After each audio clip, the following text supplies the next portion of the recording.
주님 나의 걱정을 주님 나는 안전하네 주 안에. 목회 생각 291번째 2026년 5월 신앙의 본질을 회복하는 길 2026년 5월 3일 최근 사회 속에서 드러나는 기독교인의 모습들을 바라보며 우리는 다시 한번 신앙의 본질이 무엇인지 깊이 성찰하게 됩니다. 본래 신앙은 인간을 더욱 겸손하게 하고 타인을 향한 사랑의 이해를 넓혀가는 길이어야 합니다. 그러나 현실 속에서 때로 신앙이 사람을 나누고 판단하며 심지어는 배제하는 도구로 사용되는 모습을 보게 됩니다. 이러한 모습은 참된 신앙이라기보다 인간의 편협함과 자기 중심성이 덮여진 종교적 태도일 뿐입니다. 그렇기에 오늘 우리는 진정한 신앙의 자리로 돌아가야 할 필요가 있습니다. 첫째는 유대인의 선민 세상에서 나타나는 배타성의 위협을 돌아볼 필요가 있습니다. 하나님께 선택받았다는 의미는 결코 특권이나 우월함을 뜻하지 않습니다. 그것은 오히려 더 큰 책임과 사명을 의미합니다. 그러나 인간은 이 의미를 쉽게 왜곡하고 선택받았다는 사실을 자신을 높이는 근거로 삼고 타인을 낮추는 방향으로 흘러가곤 합니다. 이러한 태도는 공동체를 분열시키고 복음의 본질인 사랑과 섬김을 오히려 흐리게 만듭니다. 진정한 신앙인은 선택받았다는 사실에 안주하거나 교만해지는 사람이 아니라 그 선택에 합당하게 더욱 낮아지고 섬기는 삶을 살아가는 사람입니다. 선택은 특권이 아니라 사명임을 늘 기억해야 합니다. 두 번째는 말씀의 권위와 기도의 중요성을 오해하는 데서 비롯되는 극단적인 신앙의 모습도 경계해야 합니다. 성경은 분명 우리의 삶을 비추는 절대적인 기준임의 진리입니다. 그러나 그 말씀이 삶의 맥락과 상식을 무시한 채 문자적으로만 적용될 때 오히려 사람들을 억압하고 혼란스럽게 만들 수 있습니다. 신앙은 살아있는 관계이며 하나님 뜻을 삶 속에서 분별해가는 과정입니다. 또한 기도 역시 하나님과의 깊은 교제이지만 이를 모든 문제를 단번에 해결하는 만능 열쇠처럼 여기는 태도는 신앙을 단순화시키고 왜곡시킬 위험이 있습니다. 기도는 현실을 회피하는 수단이 아니라 현실을 더욱 바르게 살아갈 힘과 지혜를 얻는 통로가 되어야 합니다. 말씀과 기도는 우리의 삶은 떠난 별개의 영역이 아니라 일상 속에서 구체적인 선택과 행동으로 이어져 가야 할 살아있는 능력입니다. 세 번째는 참된 신앙의 모습은 결코 화려하거나 드러나는 데 있지 않습니다. 오히려 가정에서의 작은 배려, 일터에서의 정직함, 그리고 개인의 삶 속에서 드러나는 성실함과 책임감 속에 담겨 있습니다. 사람들에게 주목받지 못하고 때로는 세상의 기준에서 아웃사이더처럼 보일지라도 하나님 앞에서 바르게 살아가려는 중심이 중요합니다. 진정한 신앙인은 눈에 보이는 종교적 열심으로 자신을 드러내기보다 보이지 않는 자리에서 묵묵히 삶을 살아내는 사람입니다. 예지며 신앙은 삶을 떠난 추상적인 개념이 아니라 우리의 일상 속에서 구현되어야 할 삶의 살아있는 진리입니다. 참된 신앙은 우리로 하여금 더 사랑하게 하고 더 책임있게 살게 하며 더 바른 선택을 하게 합니다. 오늘날 우리가 마주하는 편협한 신앙의 모습들을 반면교사로 삼아 다시금 신앙의 본질로 돌아가야 할 때입니다. 조용하지만 단단하게, 드러나지 않지만 깊이 있게 하나님 앞에 살아가는 삶, 그것이야말로 이 시대 2026년 5를 살아가는 우리들에게 요구되는 진정한 신앙인의 모습일 것입니다. 편 43편 4절에서 5절입니다. 하나님, 그때에 나는 하나님의 제단으로 나아가렵니다. 나를 크게 기쁘게 하시는 하나님께로 나아가렵니다. 하나님, 나의 하나님, 내가 기뻐하면서 수금가락에 맞추어 주님께 감사하렵니다. 내 영혼아, 어찌하여 그렇게도 낙심하며 어찌하여 그렇게도 괴로워하느냐. 하나님을 기다려라. 이제 내가 나의 구원자, 나의 하나님을 또 다시 찬양하련다. 제가 이제 오늘 본문의 이야기를 하면서 먼저 한번 점검해야 될 것들이 이런 것들이에요. 여러분, 신앙을 가졌음에도 불구하고 우리가 이렇게 불안해하고 또 낙심할 때가 있습니다. 참 아이러니하죠. 눈에 보이지 않는 하나님을 알고 또 그 하나님을 또 의지하는 또 기도도 하고 심지어 작지만 흘러보내기까지 함에도 불구하고 삶의 현실 속에 덜컥덜컥 일어나는 뭐 어쩌다 있는 일일 수 있어도 나를 낙심하게 할 때가 있습니다. 이 낙심이란 말은 바라던 일, 내가 원했던 일이 이루어지지 않을 때, 그때 이제 맥이 풀리고 마음이 상하는 것이 낙심이래요. 맥이 풀린다는 건 육체가 한숨 쉬듯이 이런 게 있지 않습니까? 특히 이제 신앙인들 가운데 기도를 또 많이 하셨던 분, 또 오랫도록 또 간절히 원하는 대로 안 되는 경우가 사실 많거든요. 그럴 때 안 되네 이렇게 마음을 이렇게 내려놓는 경우가 있어요. 먼저 오늘 저는 이 부분을 먼저 얘기하려고 해요. 왜 우리가 낙심을 할까? 신앙이 있음에도 불구하고 왜 낙심을 하고 왜 쉽게 우리가 이렇게 흔들릴까? 자, 일단 전제는 신앙이 없는 분들은 아무 상관없어요. 낙심과 이런 거 그냥 살아가는 거니까요. 대부분 포기한 채 살죠. 그럼 우리는 신앙을 가졌다는 것은 그만큼 기대가 있다는 거잖아요. 뭔가 눈에 보이지 않는 하나님이지만 뭔가 이 상황이 역전되고, 그러니까 부정적 상황이죠. 역전되고, 뭐 우리 아이들, 자녀들, 또 내 부모, 내가 함께하는 또 내가 하는 일이 어찌됐든 잘 되기를. 그런데 그렇게 안 되고 이런 것들이죠. 자, 오늘 본문의 그 내용 중에 첫 시작이 이렇게 됩니다. 고라 자손의 노래라는 게 있어요.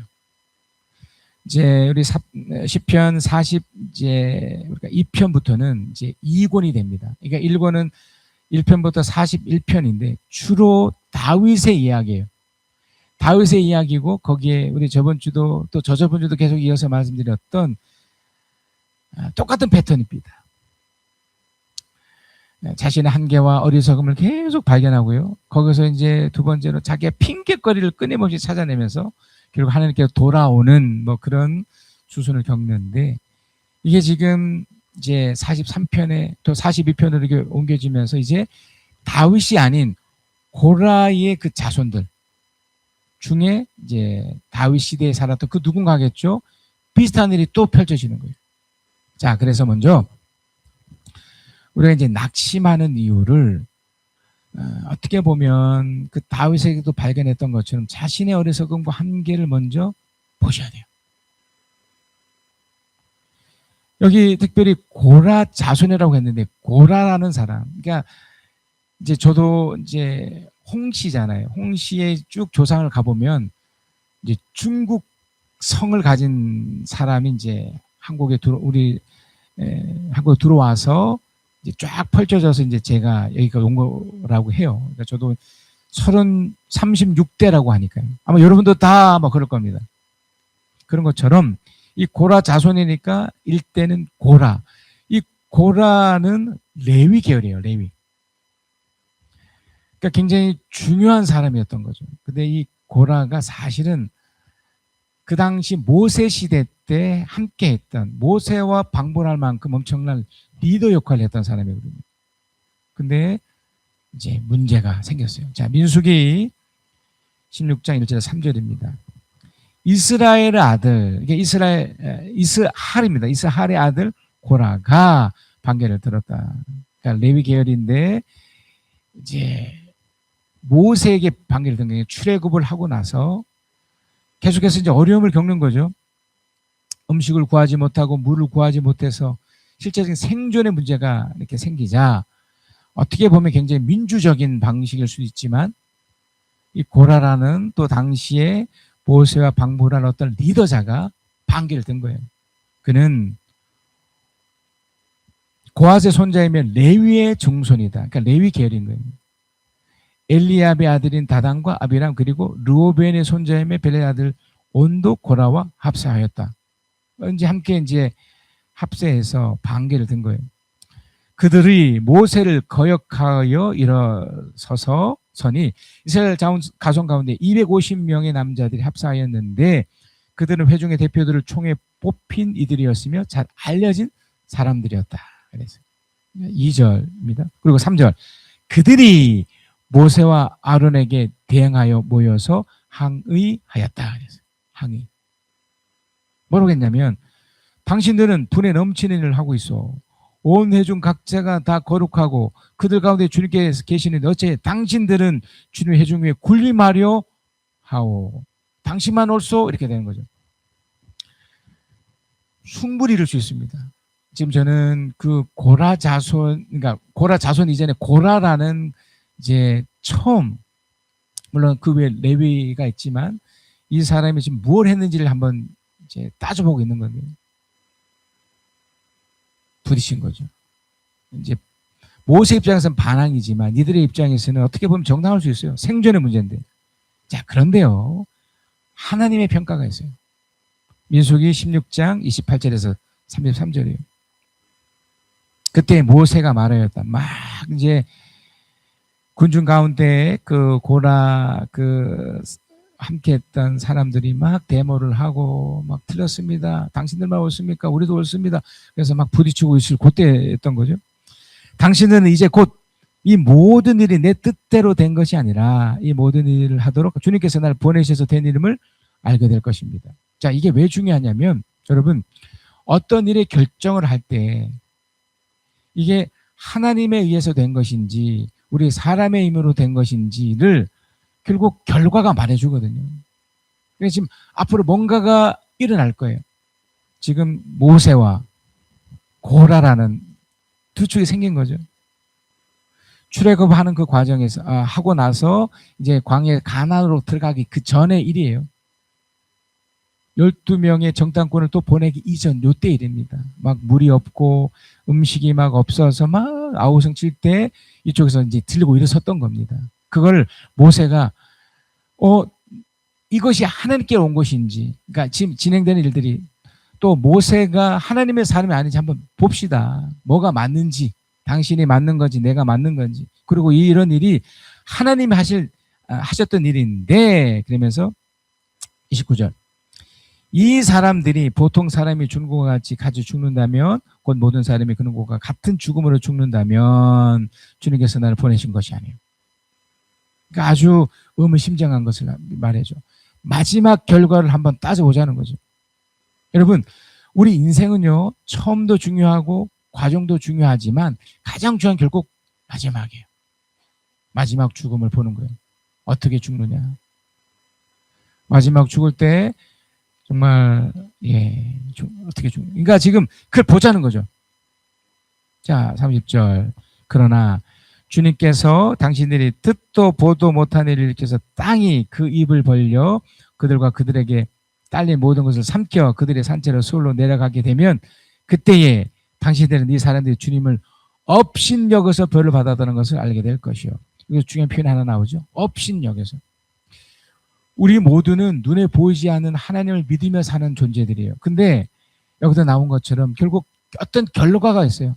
내가 정말 이 땅을 살면서 그리고 그 마지막에 하나님을 귀하게 여겼는지 또 내 마음대로 살아서 하나님을 업신 여겼는지 그거 딱 드러날 때가 나와요. 어떤 일이 발생하느냐. 31절. 그가 이 모세죠. 모세가 이 모든 말을 마치자마자 그들이 딛고선 땅바닥이 갈라지고 땅이 그 입을 벌려 그들과 그들의 집안과 고라를 따르는 모든 사람들이 그들 모든 소리를 삼켜 버렸다. 그랬어요. 33절. 그리고 그들과 합세한 모든 사람들 산채로 스올로 내려갔고 땅은 그들을 덮어버렸다. 그들은 이렇게 회중 가운데 사라졌다. 엄청난 일이 발생했죠. 여러분, 우리가 이제 좀 전에 불렀던 시편 보시면 91편 9절 10절의 내용, 재앙과 그리고 불행 같은 일들이 펼쳐지는 그 자체. 여러분, 우리가 생각할 때는 할 수 있을지 모르지만 그 일은 현실이거든요. 그런데 어떤 사람에게 분명히 그게 임해요. 그러나 어떤 사람은 그게 일어나지 않아요. 그 차이예요. 여기서 중요한 포커스가 뭡니까? 하나님을 업신여기느냐, 업신여기지 않느냐. 지금 여러분 고라의 자손들 중에 고라가 이런 사람이었어요. 우리가 이 땅을 살아가면서 낙심하게 되는, 그죠? 안타까운 현실 속에 하나가 뭐냐면 우리 부모 또 우리 앞세대로 인한 안타까움이죠. 여러분 그런 거 겪잖아요. 여러분 뭐 금수저니 흙수저라는 말이 거기서 나온 거잖아요. 부모가 돈이 많고 뭐 대단한 사람, 그 자녀들은 당연히 와 하는 세상이잖아요. 반대로 부모가 정말 가난하고 힘들고 그러면 그 자식들도 거기서 해서 별 볼 일 없네, 이런 세상이란 말이에요. 그래서 우리가 왜 이렇게 이게 낙담하고 우리가 고통 속에 있느냐의 그 첫 번째를 이렇게 추적해 보면 바로 이런 부분도 있는 거예요. 나는 왜 이래?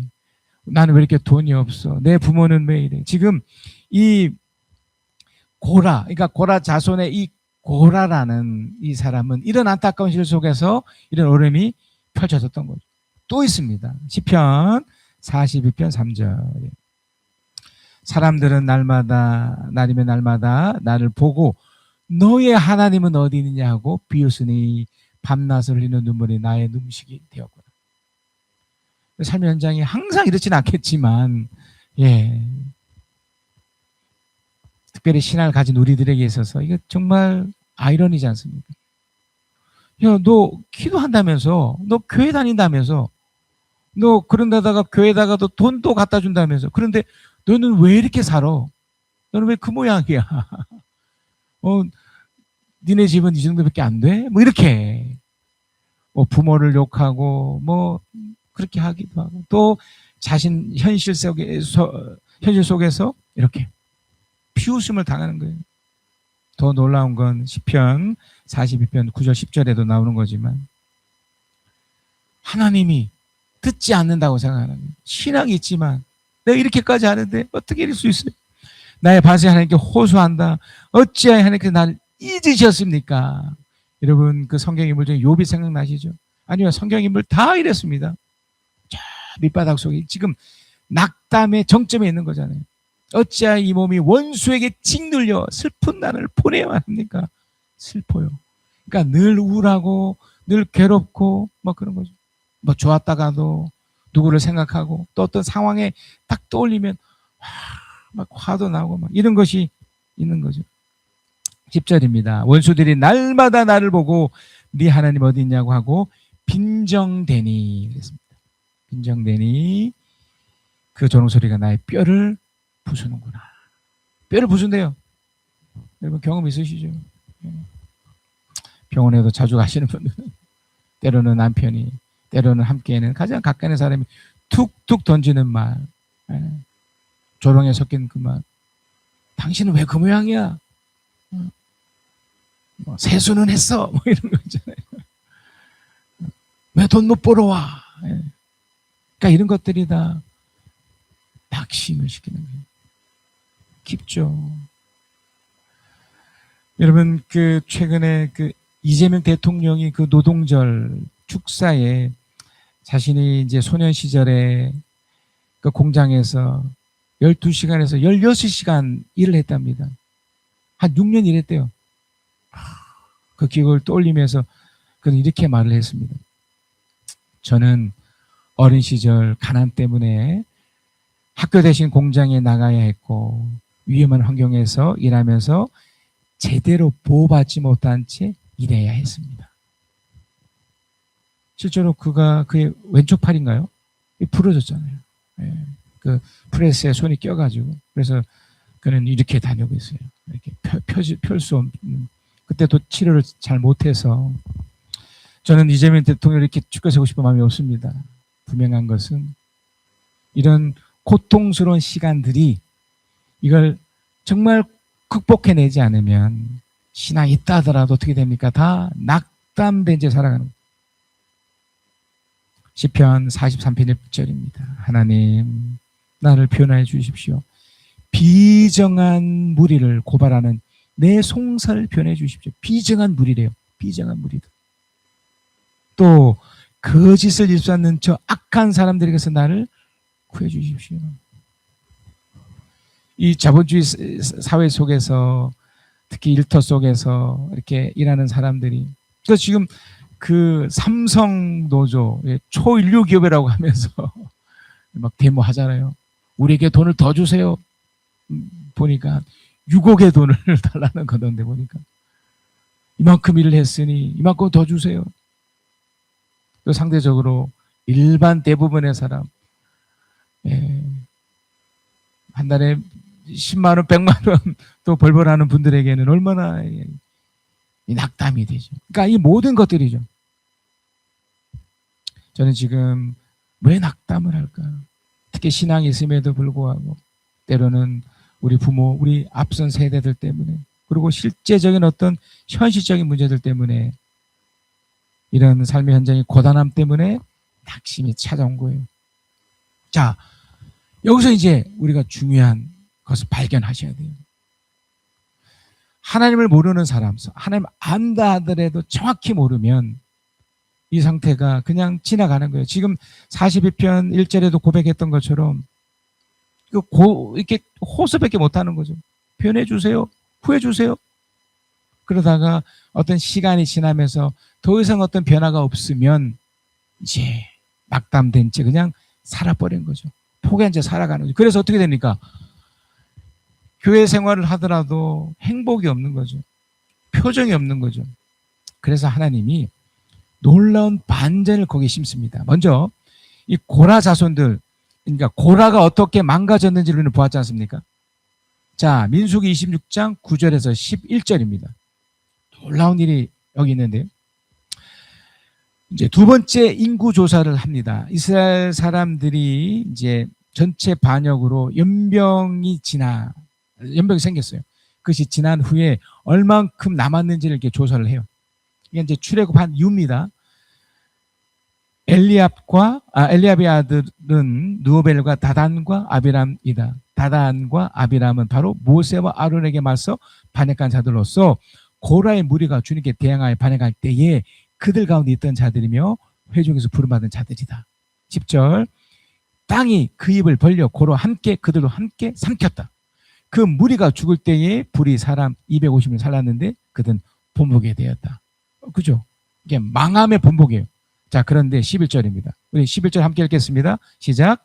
그렇지만 고라의 자손은 죽지 않았다. 우리 주님이 십자가에서 죽으셨지만 이걸로 끝난 줄 알았죠. 근데 부활하셨잖아요. 마찬가지죠. 고라가 그렇게 안타깝게 끝났습니다. 우리 인생도 그래요. 여러분도 이것이 나의 죄악 때문에 아니면 나의 실수 때문에 벌어진 일이다 할지라도 이게 끝인 줄 알았죠. 그래서 마치 하나님의 진도처럼 엄청난 일이 펼쳐지지만 아니에요. 뭔가. 그 여기서 가장 중요한 발견을 해야 돼요. 시편 42편 4절이에요. 기쁜 감사의 노래소리와 축제의 함성과 함께 내가 무리들을 하나님의 집으로 인도하면서 그 장막으로 들어가곤 했던 일, 기억하시죠? 했던 일, 그러니까 과거예요. 지금 내가 기억하고 내 가슴이 미어지는구나. 자, 뭘 발견했나요? 지금 현실 속에 이런 낙심의 일들이 펼쳐지지만 과거의 한 사건을 떠올린 거예요. 그걸 기억하는 거예요. 여러분, 그래서 이 주일날 물론 설교자 입장에서도 말씀을 정말 잘 전해야 될 필요성도 있지만 여러분 이걸 자꾸 추억화시켜야 돼요. 매주마다 오늘 기점으로도 한 주간을 살 거 아닙니까? 오늘 들었던 이 말씀 여러분 기억하셔서 어쩌면 이번 주간에도 낙심할 만한 일이 생길 수 있어요. 그러나 기억하는 거예요. 뭡니까? 감사의 소리와 축제의 함성과 함께 무리들과 하나님 집으로 인도하면서 함께 있던 바로 그걸 떠올리는 거죠. 저의 경우는 20년 동안 이곳에 있으면서 기적처럼 찾아왔던 여러분을 만난 것이 저에게는 축복이고요. 또 기적처럼 얻게 된 지금 현재 살고 있는 저 집, 그리고 수많은 기억들, 안타까운 현실들이 펼쳐졌음에도 불구하고 네, 그것이 제 마음을 확 이끌어줍니다. 감동을 주는 거죠. 그러니까 여러분이 발견하는 게 바로 이 지점이에요. 현실 어려움 속에 떠올라지는, 아, 맞네. 그것도 있었지, 그것도 있었지. 자, 그렇게 되면 어떻게 되냐면 여러분이 선택할 수 있어요. 지금 현재 이 낙심된 상황을 선택할 수 있어요. 시편 42편 5절 6절. 내 영혼아, 내 영혼아. 지금 낙담된 상태예요. 무너진 상태예요. 쓰러진 상태예요. 안타까운 현실이 펼쳐지고 있는 상태예요. 네가 어찌하여 그렇게 낙심하며 어찌하여 그렇게 괴로워하느냐. 스스로에게 다 잡는 거죠. 이건 하나님께 기도하는 거와 달라요. 내가 선택하는 거예요. 너는 하나님을 기다려라. 기다려라. 그러니까 하나님께서 과거에 나를 도와주셨던 걸 네가 안다면 지금 이것도 분명 역전돼. 분명 반전이 숨어 있어. 그래서 기다려. 이제 내가 나의 구원자 나 하나님을 또다시 찬양하련다. 찬양하련다는 표현이 의지적 결단이에요. 하겠다 이 뜻이에요. 내 영혼이 너무 낙심하였지만 6절입니다. 요단 땅과 헤브론과 미살산에서 주님만을 그래도 생각할 뿐입니다. 그래서 자, 시편 43편 3절 5절에도 똑같은 표현이 있습니다. 주님의 빛과 주님의 진리를 나에게 보내주셔서 나의 길잡이를 되게 하시고 주님의 거룩한 산 주님이 계시는 그 장막으로 나를 데려가게 해주십시오. 두 번째 발견이 이거죠. 아, 과거 속에 그랬다면 내가 주님의 은혜가 있는 곳에 가야지. 하나님의 사람인 그 누군가를 내가 만나야지. 왜? 하나님의 은혜가 다시 임할 거기 때문에. 그걸 누리길 거기 때문에. 4절. 우리 4절 5절 함께 읽겠습니다. 시작. 하나님 그때에 나는 하나님의 제단으로 나아가렵니다. 나를 크게 기쁘게 하시는 하나님께 나아가렵니다. 하나님 나의 하나님 내가 기뻐하면서 죽음가락에 맞추어 주님께 감사하렵니다. 내 영혼아 어찌하여 그렇게도 낙심하며 어찌하여 그렇게도 괴로워하느냐. 하나님을 기다려라. 이제 내가 나의 구원자 나의 하나님을 또다시 찬양하련다. 아멘. 결단하겠습니다. 나는 어떤 낙심 속에서도 하나님을 바라보며 나와 함께 하신 하나님을 끝까지 신뢰하고 기대하며 하나님을 찬양하겠습니다. 나를 지으시니라 하나님 나를 부르시니라 하나님 나를 보내시니라 하나님 나의 남은 것은 다 하나님 은혜라 달려갈 길 다가도록 나의 마지막 꿈 다하도록 나로 그 십자가 굳게 하시니 나의 남은 것은 다 하나님 은혜라 한량없는 은혜 갚을 길 없는 은혜 내 삶을 애워싸는 하나님의 은혜 나 주저함 없이 이 땅을 밟음도 나를 붙드시는 하나님의 은혜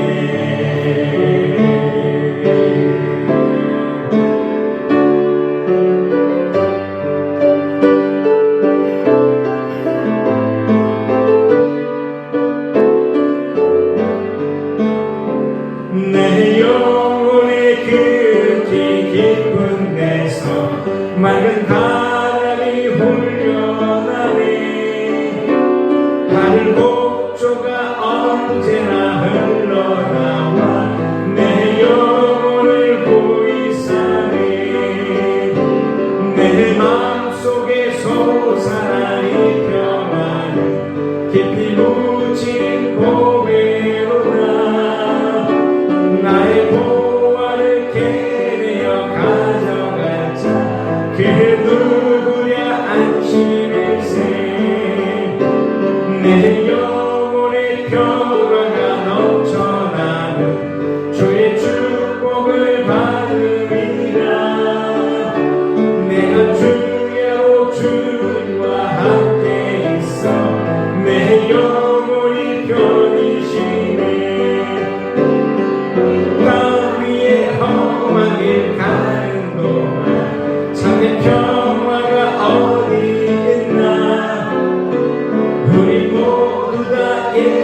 특별히 영원토록 내 영혼을 덮으소서.